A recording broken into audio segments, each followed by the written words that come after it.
Hi, yes, good morning. We are back to winter attire this morning. A lot has changed since yesterday's video when I was wearing a short sleeve t-shirt. Let's see, it was 75. 2 hours later, it was 55. We had a horrific thunderstorm. All the things, lightning, thunder, all the things. Then it was 47, I don't know. Now it's 35. The barometric pressure went from 29.8. This morning it's 30.40. We had a nor'easter blow in and we down here freezing. Because yesterday I was wearing a t-shirt, probably could have wore shorts.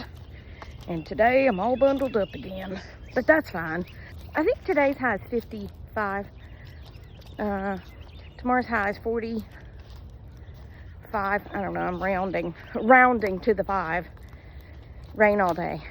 And then it's gonna get back into the 60s. So we will have several more of these weather crashes before we finally reach spring. Yeah. Okay, that's enough about the weather. I just wanted to let you know because yesterday was crazy, okay? It was just absolutely crazy. Now to tell you a very embarrassing story. By the way, speaking of my embarrassing story, the one with the dog food, the thing has gone mini viral. It's not mega viral, but it's mini viral. Someone commented the other day, she said, "Girl, you're going around the world because I live in Germany." I don't think I've ever had anybody post from Germany, so that was pretty exciting. I need a map, and I need little pins or something, and I could put little pins in. Okay, moving on. Embarrassing story. It has over 100,000 views. But one of the funniest comments, let me see. Oh shoot, what'd she say? Look, I just put my hand on my hip.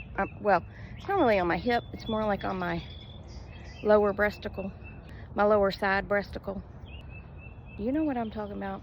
She said people are making up more and more of these stories that are fake, and you can tell they're fake, and they even have a fake laugh. I thought it would be funny to fake laugh. I don't even know how to fake laugh. Oh. I don't even know how to fake laugh. She said it was fake, all fake. I just laughed at her comment, and I was like, I'm glad that you think that I'm that talented to come up with the dog food story, and that I'm talented enough to fake laugh, because that laugh of me not breathing was about as real as it gets. Yeah. Please stand by. Penelope's doing her business. Now then, my embarrassing story. Someone mentioned something in the comments the other day that reminded me of it. It was something to do with Phoenix and the vagina. Well, somebody commented something and it reminded me of this, and I actually told her in the comments, and then I thought I need to put that in a video. But you have to understand that I can't actually say the words because, so I'll say the initials and I'm sure that you can figure it out, okay? But this happened a very long time ago. I don't know how old I was, 8 or 9.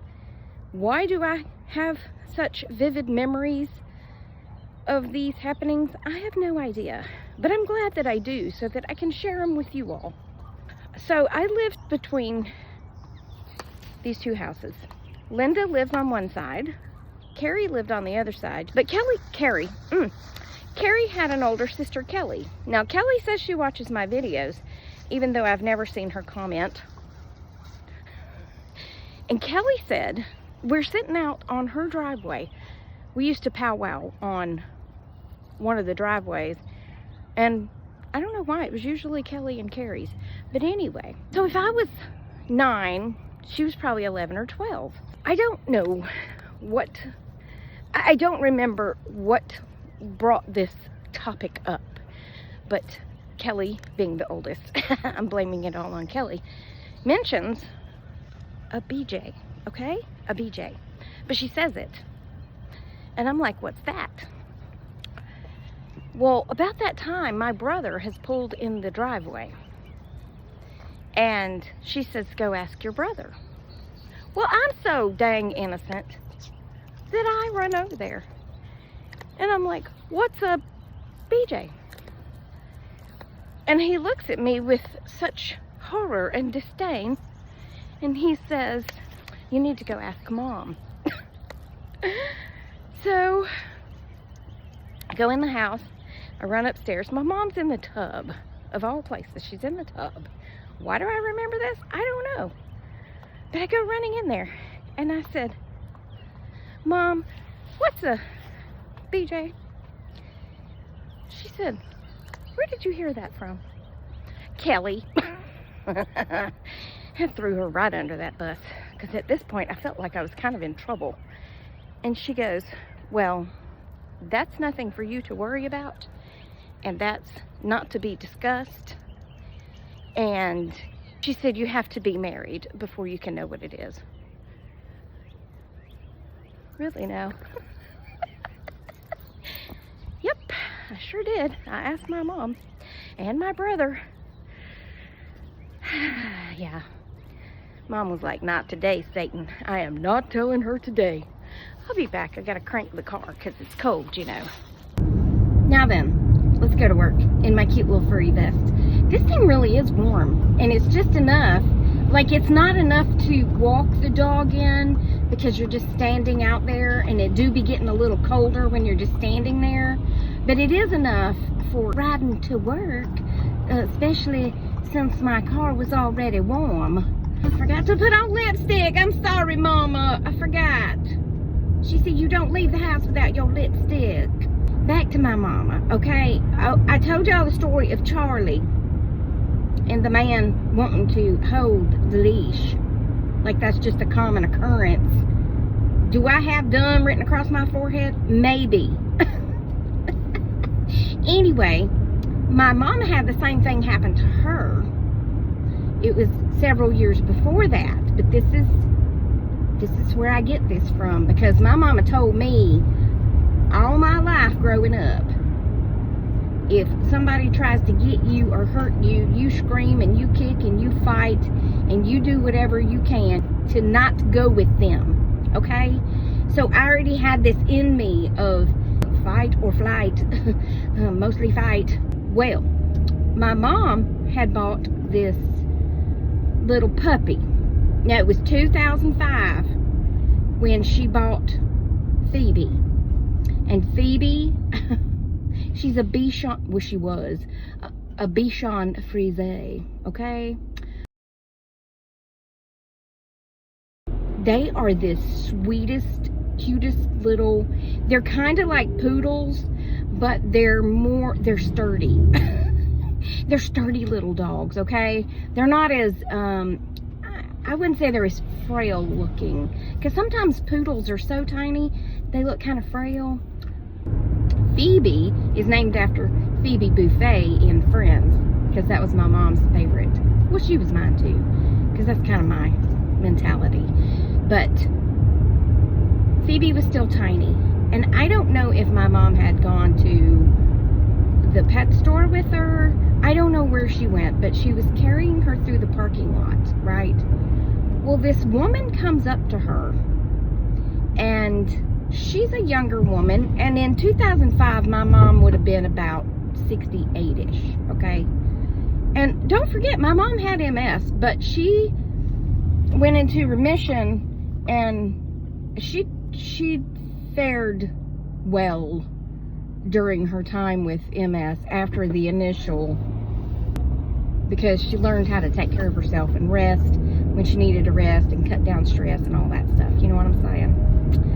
So, anywho's, just giving you the image of my mother. This woman walks up and she puts her hand on Phoebe's back like she's grasping over the top of Phoebe, right? And she's petting her, but basically her hand is up against my mama's breasticles, okay? And she goes, oh, she is so cute. What kind of dog is she? And my mom is already feeling some kind of way about this. you know, the little bat signals were going off. Danger, danger, Will Robinson. So she says she's a Bichon. She still got her hand over the top of Phoebe, and Mom says she's kind of like pulling on her. And she says, can I hold her? And Mom said no. And she said, why? And she said, because she's mine, and I don't want you to. And she goes, well, I just want to hold her for a second. And Mom said, no, you will not hold my dog. And I just think about the times that this may happen to someone and they feel awkward or pressured, like they have to let this person hold the dog, right? But my mom always had those spidey senses going on, and she knew something was up, and she said, no, you're not going to hold my dog, and I suggest you get your hand off of her. And I know my mama gave her that look that would invoke fear in the toughest Navy SEAL. Yeah, that look. Because my mama had that one eyebrow that shot up like that. And when that eyebrow shot up like that, you knew she meant business, honey. And you did not. You said, thank you and have a nice day. Because you didn't want to mess with that, okay? You did not want to bring out that Shirley. I'm at work. I'll be back.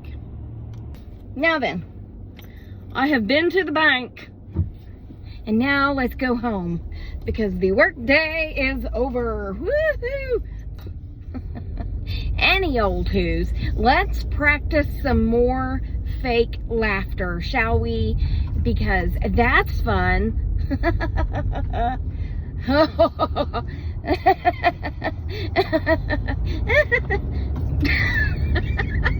Now see, that one's for real. I just don't know about people, you know. Don't get me wrong, it didn't upset me what she said. It made me laugh, and it also gave me a little more content for here to talk about a fake laugh and a fake story. I am not so talented that I can make up that. If I made it up, then where did the lid come from for the dog food? I'm so confused.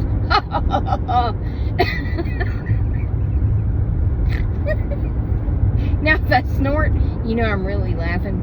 Anyway, it was a great and wonderful day today. My boss came in, and Jen came in. Lisa had to stay home. I thought I was going to be alone today, but I was not. So I was pleasantly surprised to have company. Anyway, all I'm saying about my mom and the dog and me and the man and the dog, y'all be careful and trust no one, okay? Because these people be crazy out here trying to steal a dog out of a poor woman's arms. They picked the wrong woman that day, though. They sure did.